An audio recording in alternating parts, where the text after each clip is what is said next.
Hello, I am Suresh Singh Gehlot.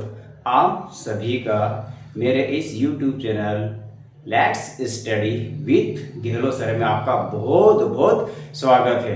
विद्यार्थियों, इस channel में 9वीं 10वीं और 11वीं 12वीं विषय के सभी इम्पोर्टेंट टॉपिक को कवर किया गया है और आज इसी के अंतर्गत इंग्लिश में आपको मैं डूअर्स डायरेक्टेड बता रहा हूँ और डूअर्स डायरेक्टेड में एक जो क्वेश्चन आता है वो आता है चेंज इनटू नेगेटिव। 9वीं से लेकर 12वीं तक बोर्ड एग्जाम में और वार्षिक एग्जाम में हर साल ये प्रश्न पूछा जाता है और आज आपको मैं इतनी आसान ट्रिक से आपको चेंज इनटू नेगेटिव बताऊंगा।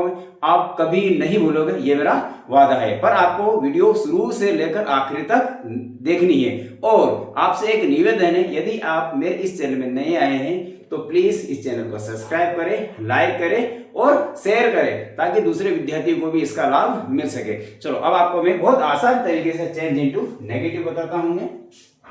एग्जाम में पूछा जाता है क्वेश्चन चेंज इनटू नेगेटिव।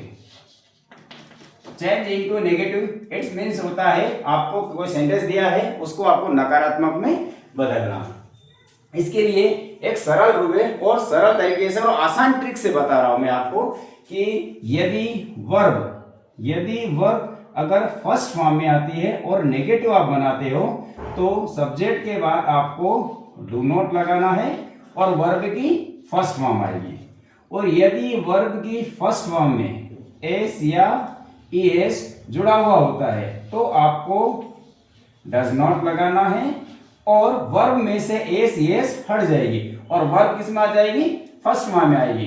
जब आपको मैं अभी एग्जांपल बताऊंगा तो एग्जांपल में और ये चीज क्लियर हो जाएगी कि कैसे एस ईएस आएगा और कैसे हटेगा। और यदि वर्ब सेकंड फॉर्म में आती है तो आपको डिड नॉट लगाना है और जो सेकंड फॉर्म में वो चेंज हो जाएगी नेगेटिव होने के बाद, डिड नॉट लगने के बाद वो सेकंड फर्स्ट में आ जाएगी। और यदि सेंटेंस में कोई हेल्पिंग वर्ब या मॉडल्स होता है तो आपको हेल्पिंग वर्ब और मॉडल्स के बाद केवल नॉट ही लगाना है। अब आपके दिमाग में ये प्रश्न पूछ रहा होगा, आ रहा होगा कि हेल्पिंग वर्ब कौन से और मॉडल्स कौन से, वो आपको मैं बता देता हूं मैं।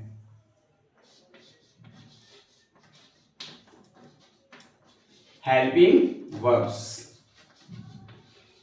होता है सहायक क्रिया जो कि टेंस के अंतर्गत आती है। Am, is, are, was, were, shall, will, have, has, had, do, does और डी, ये सभी हेल्पिंग वर्ब है जो कि टेंस में आती है। और मॉडल्स होते हैं, ये स्पेशल हेल्पिंग वर्ब होते हैं। Can, could, should, would. उच्चारण करते समय ध्यान रखना एल यहां पर साइलेंट होता है। कोल्ड, शुड, वुड आपको नहीं पढ़ना है। Could, should, would, may, must, might. यदि ये हेल्पिंग वर्ब आते हैं तो और हेल्पिंग वर्ब मॉडल्स आते हैं तो आप इसके बाद नॉट लगाना है। तो हमारा अगला नियम क्या होगा? फर्स्ट, पहला, दूसरा, तीसरा, चौथे में क्या ध्यान रखना आपको? हेल्पिंग वर्ब एचवी लिखा, मतलब समझ जाना आप कि ये हेल्पिंग वर्ब की बात है। एचवी और मॉडल्स यदि ये आते हैं तो आपको इनके बाद नॉट लगाना है। अब इनके सभी के एक एक एग्जांपल लेता हूं क्योंकि एग्जांपल से आपको हर चीज क्लियर हो जाएगी। सबसे पहले इसका एग्जांपल लेते हैं। फर्स्ट एग्जांपल, एक ही सेंटेंस को पूरे में रन करके बताता हूं ताकि आपको बहुत आसानी से समझ में आ जाएगा। We eat pizza. We eat pizza, हम पिज्जा खाते हैं। इसको अगर नेगेटिव में बदलना है तो आपको ध्यान रखना, एक और नियम का याद रखना कि कभी भी नेगेटिव इंट्रोगेटिव चेंज करते हैं तो इसका सब्जेक्ट और ऑब्जेक्ट से कोई लेना देना नहीं होता है। केवल आपको वर्ब पे ही ध्यान देना है, मतलब आपको सब्जेक्ट और ऑब्जेक्ट से कोई मतलब नहीं, आपको केवल मेन वर्ब और हेल्पिंग वर्ब पे ही ध्यान देना है। और यहाँ पर आप देखो मेन वर्ब किस फॉर्म आ रही है, फर्स्ट फॉर्म में आ रही है। फर्स्ट फॉर्म में आ रही है मतलब आपको क्या लगाना है बेटा, डिड नॉट, तो आ जाएगा we do not, sorry we do not eat pizza, we do not eat pizza. हमने सब्जेक्ट के बाद डू नॉट लगा दिया और वर्ब वही फर्स्ट फॉर्म में ही है। अब यदि सेंटेंस ऐसा आ जाता है he eats pizza, he eats pizza. अब यहां पर देखो वर्ब में एज जुड़ रहा, मैंने आपको पहले बताया इस सब्जेक्ट और ऑब्जेक्ट से आपको कोई लेना देना नहीं है, आपको केवल वर्ब को ही फॉलो करना, वर्ब पे ही ध्यान देना है। अब देखो वर्ब में क्या आ रहा है, इट्स, एज जुड़ा हुआ है, और एज जुड़ा हुआ मतलब क्या लगाना आपको, डज नॉट, तो ही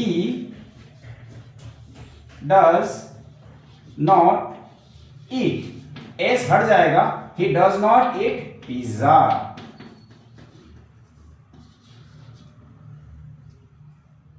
थर्ड एग्जांपल लेते हैं please, we ate pizza, we ate pizza. अब यहां पर आप देखिए क्या आ रहा है, वर्ब किस फॉर्म में आ रही है, सेकंड फॉर्म में आ रही है। और हमारा नियम क्या बोल रहा है कि यदि वर्ब अगर सेकंड फॉर्म में आती है तो आपको डिड नॉट लगाना है, और वर्ब सेकंड से फर्स्ट में आ जाती है और वर्ब सेकंड फॉर्म में, it means we did not, ate का eat pizza, we did not eat pizza. इस प्रकार से सेंटेंस चेंज हो जाएगा। अब लास्ट वाला है हेल्पिंग वर्ब और मॉडल्स। यदि किसी सेंटेंस में हेल्पिंग वर्ब और मॉडल्स आती है तो आपको डू नॉट, डज नॉट और डिड नॉट नहीं लगाना है, केवल नॉट लगाना है। और किसके बाद लगाना है, हेल्पिंग वर्ब और मॉडल्स के बाद लगाना है। एक एग्जांपल इसका भी ले लेते हैं तो आपको अच्छी तरह से क्लियर हो जाएगा। फोर्थ में एग्जांपल ले लेते हैं,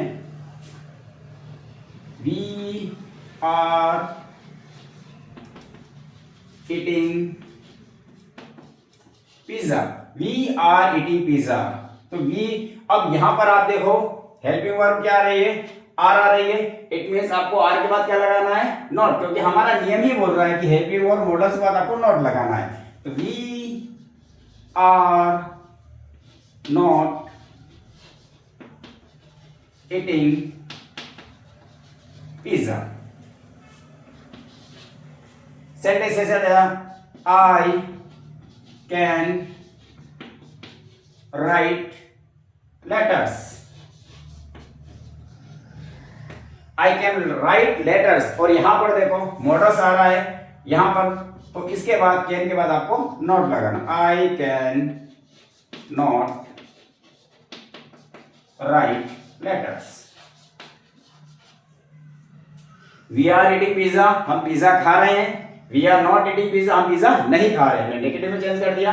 आई कैन राइट लेटर्स, मैं पत्र लिख सकता हूं, तो आई कैन नॉट राइट लेटर्स, मैं पत्र नहीं लिख सकता हूं। अब यहीं पे ध्यान रखना कि यदि वर्ब अगर फर्स्ट फॉर्म में आती है तो आपको डू नॉट लगाना है सब्जेक्ट के बाद। यदि वर्ब की फर्स्ट फॉर्म में एस जुड़ा हुआ होता है तो आपको सब्जेक्ट के बाद डज नॉट लगाना है और एस को वर्ब में से हटा देना है। और यदि वर्ब अगर सेकंड फॉर्म में आ जाती है तो आपको डिड नॉट लगाना है और सेकंड फर्स्ट में आ जाती है। इसी प्रकार से अगर सेंटेंस में हेल्पिंग वर्ब आए या मॉडल्स आए तो उसके बाद नॉट लगाना है। अब कुछ एग्जांपल और ले लेते हैं ताकि आपको अच्छी तरह से क्लियर हो जाए।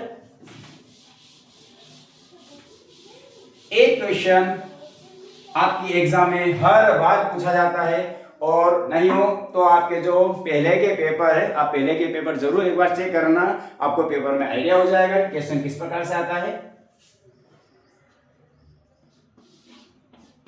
I took tea.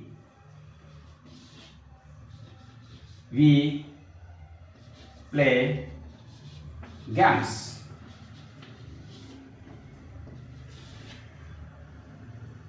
She cooked food. I am thinking.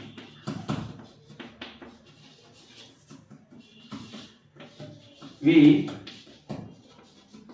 should eat. अब मैंने ये कुछ सेंटेंस लिखे हैं और एग्जाम में आ जाएगा लिखा हुआ चेंज इनटू नेगेटिव। तो यहाँ पे आपको मैंने पहले बताया है, थोड़ा सा ध्यान देना, वर्ब पे ध्यान देना आपको, सब्जेक्ट और ऑब्जेक्ट से मतलब नहीं है। अब यहाँ पे देखो वर्ब आ रही है और वर्ब देखो आपको किस फॉर्म में है, सेकंड फॉर्म में। वर्ब सेकंड फॉर्म में इट मींस क्या आएगा, आई डिड नॉट टुक का टैक टी। We play games. इस सेंटेंस में देखिए वर्ब किस फॉर्म में है, फर्स्ट फॉर्म में है। फर्स्ट फॉर्म में इट मींस हमको क्या लगाना है, डू नॉट। किसके बाद, सब्जेक्ट के बाद। We do not play games. अब यहां पर भी आप देखिए सब्जेक्ट और ऑब्जेक्ट कोई मतलब नहीं है, क्या ध्यान देना है, वर्ब, ओनली वर्ब। वर्ब इस फॉर्म में है, सेकंड फॉर्म में है। इट मींस क्या आएगा, सी डिड नॉट कुक्ड का कुक फूड। सी कुक्ड फूड, उसने खाना पकाया। सी डिड नॉट कुक फूड, उसने खाना नहीं पकाया। आई एम थिंकिंग, मैं सोच रहा हूं। इसको अगर नेगेटिव बनाएंगे तो हेल्पिंग वर्ब है, इसके बाद नॉट आ जाएगा। I am not thinking we should eat, हमें खाना चाहिए। नेगेटिव बनाएंगे तो शुड है, मॉडल है, इसके बाद नॉट आ जाएगा। We should not eat. इस प्रकार से बहुत ही इजी तरीके से आप नेगेटिव को बना सकते हो। यदि आप मेरे इस चैनल पे नए आए हो तो प्लीज इस चैनल को अवश्य सब्सक्राइब करें। Thanks for watching this video.